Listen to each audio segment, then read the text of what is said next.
I want to be remembered as one of the all-time greats. I gotta go through Canelo to do it. And for him to be successful, he has to land shots on Crawford. They teach me. I try it in the sparring the next day. So my money's on Terence Crawford to maybe cause an upset. I don't even know who's the favorite here. The outcome of this fight is going to linger for a long time. Son, all of a sudden they're going to say, Canelo should have fought him 5 years earlier. I think this fight is going to be one of the best fights in the boxing. Netflix just dropped the uncut face-off between Canelo Alvarez and Terence Crawford. Right from the start, Canelo stood there ice cold, not even blinking, while Crawford stared straight through him like he already had the fight won.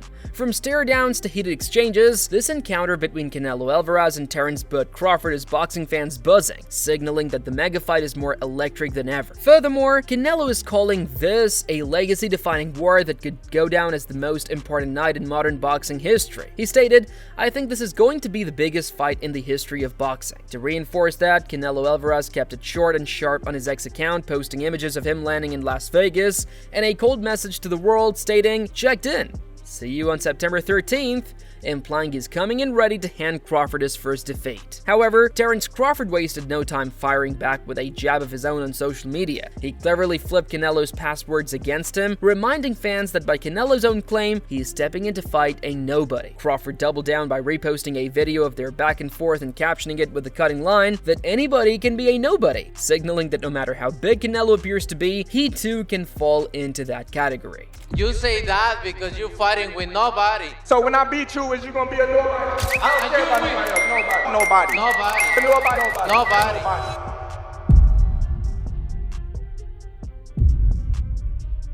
Meanwhile, George Kambosos Jr. described the bout as a clash between two massive stars and true titans of the sport, each with a powerful legacy. He noted that both fighters are using this fight to cement their supremacy.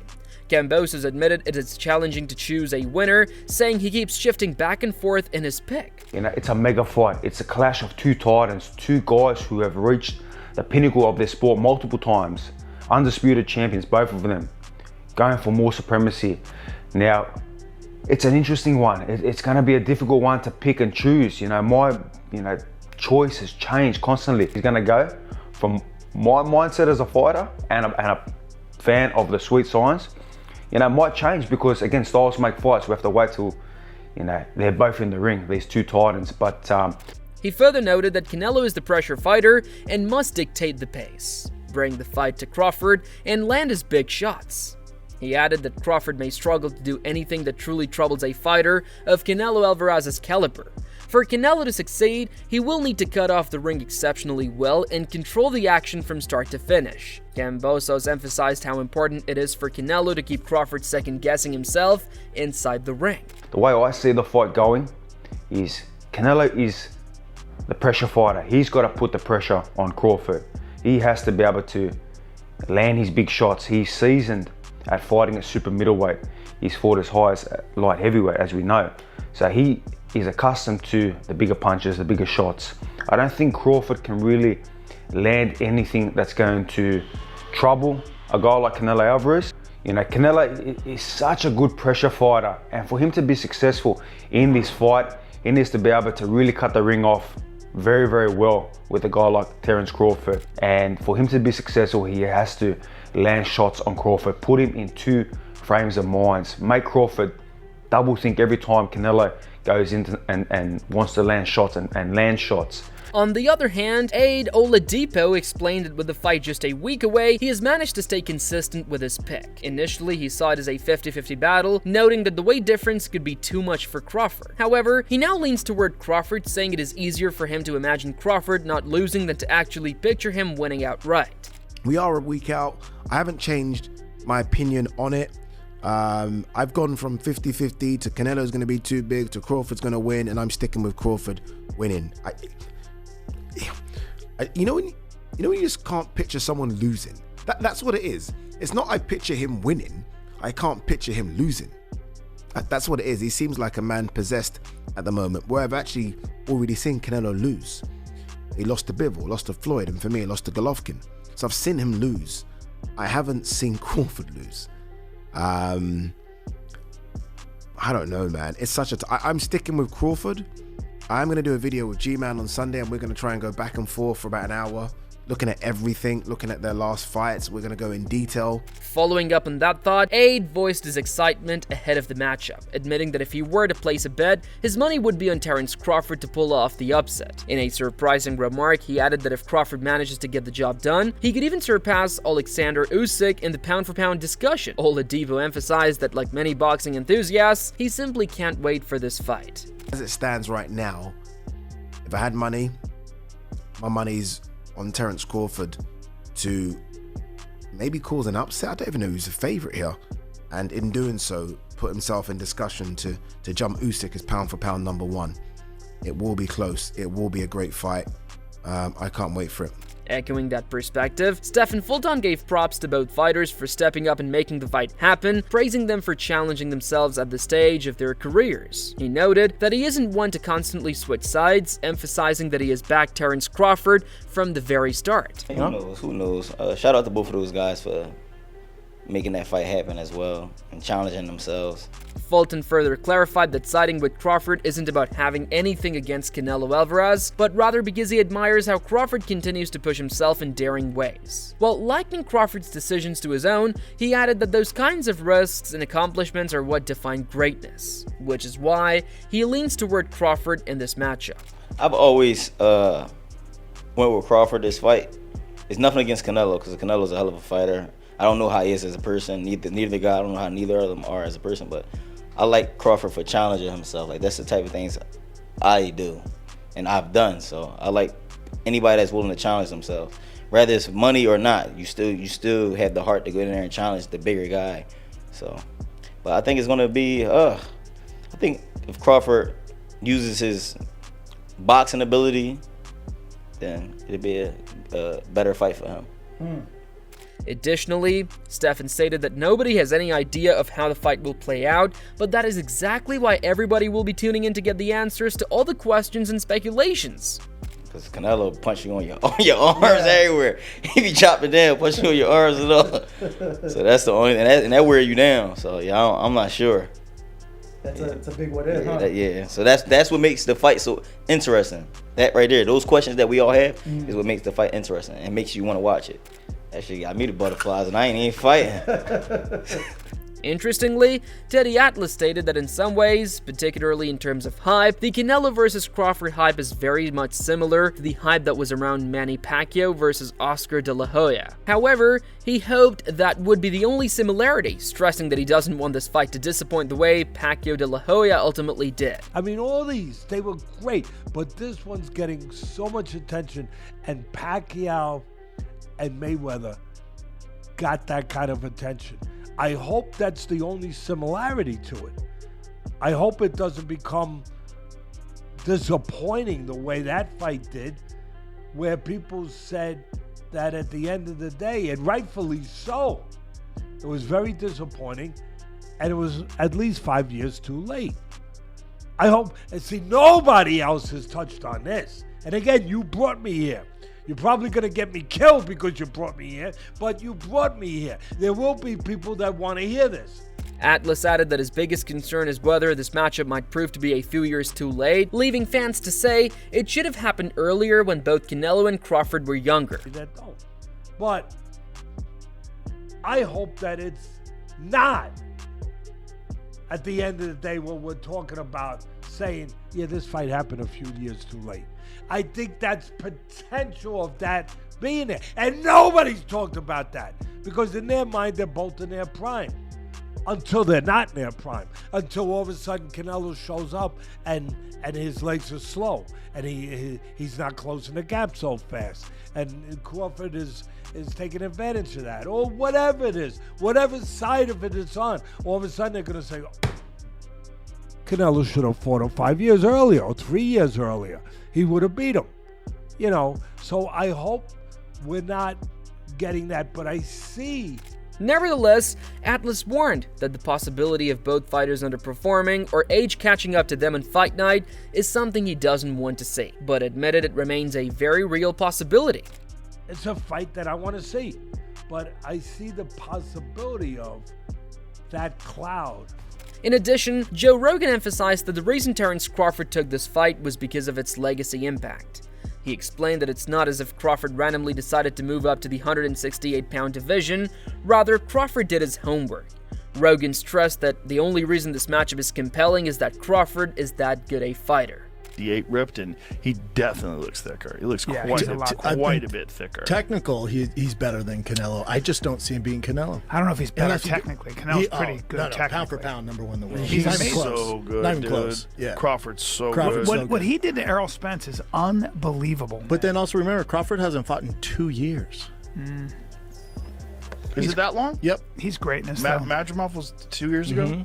Well, the thing about Errol Spence, though, you got to remember, Errol Spence crashed his Ferrari and flipped it and flew out and landed on his head. Like, he got fucked up in that car accident. I know, but I don't think it had anything to do with it. I think Crawford's just got a higher fighter. Nah, I had to do something with it. A guy that gets that fucked up. Crawford's so good. Like, he does that to everybody. Crawford's so good, no doubt. He was ejected from his Ferrari. However, True Jordy pointed out a major challenge for Crawford, noting that Canelo possesses a rock-solid chin. He acknowledged that while Crawford may have the skills to be the better boxer, the real question is whether he can truly and actually hurt Canelo. One of the best chins I've ever seen in boxing. This is a real problem for Crawford because he might be the better boxer, but can you actually hurt this guy?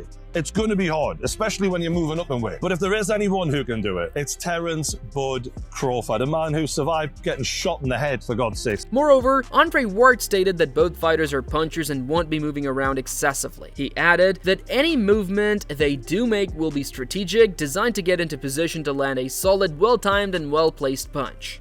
Though Terence Crawford can box, I look at Terence Crawford as a puncher boxer. I look at Canelo Alvarez as a puncher boxer, not the other way around. If they move, it's either to rest or get in position to do what they really want to do. Start a fight and land a punch that's going to change the course of the night. So I can't just say that Terence is going to outbox and we know what he's going to do. I don't know. You got to do. Both of these fighters are extremely stubborn, and you cannot be great for any extended period of time and not have that stubbornness about you. Even though Canelo Alvarez has some blemishes on his record, there's a perfectly good reason for each one, the draws and the losses.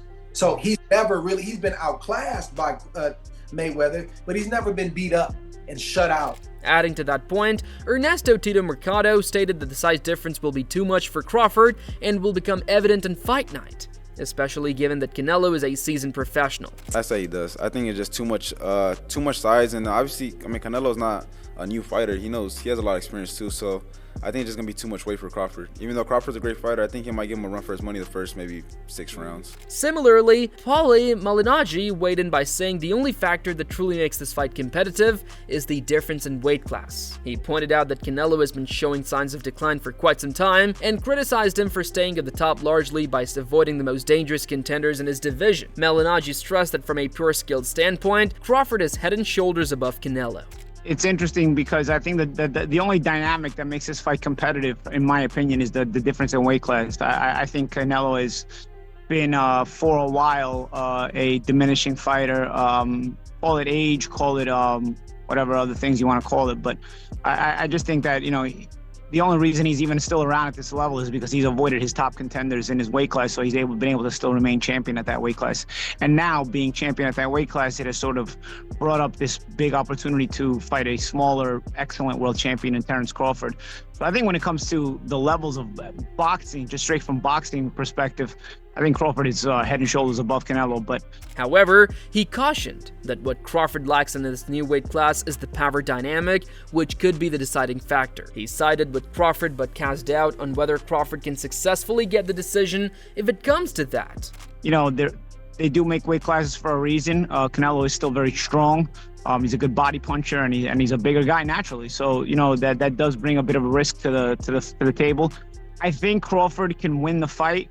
I just wonder whether he can get a decision. That's always the question with Canelo, right? Can Canelo get a decision? I mean, can Crawford get a decision over Canelo? Can anybody get a decision over Canelo? We know Bivol did, but Bivol essentially won a 10-2, 11-1 fight, and they barely gave it to him. Yeah, good point. Interestingly, Stephen Fulton highlighted the stakes for both fighters. He noted that if Canelo wins, he would silence many critics and hand Crawford his first professional loss. However, Fulton emphasized that if Crawford comes out on top, it would massively boost his resume and elevate him to a new level of stardom in the sport. If Canelo wins, it just adds onto his resume of champions he didn't face, and it quiet a lot of critics and things that people have been saying about him. But if Crawford wins, sky's the limit for him. Yeah, he probably even retire. Who knows? But if Crawford wins, then it makes his resume 10 times better. Meanwhile, DAZN host and journalist G-Man stated that unless Canelo enters the ring visibly compromised, his pick for the fight isn't changing. However, he acknowledged that Crawford will not be intimidated, describing him as a proud fighter who doesn't know what it feels like to be defeated. G-Man noted that Crawford fully believes in himself and looks to be in tremendous shape, highlighting that the self-belief is exactly the mindset required for such a challenge. Still, he added that while mindset is crucial, the size difference between the two fighters will inevitably play a role. Pick. And the pick ain't gonna change. I'm telling you that now. Unless Canelo goes out there and say at a public workout and he's walking with a limp, then my pick ain't changing. Crawford is not gonna do that. He's a very proud man. He doesn't know what it's like to be defeated. He fully believes in himself. And the shape he looks in phenomenal shape.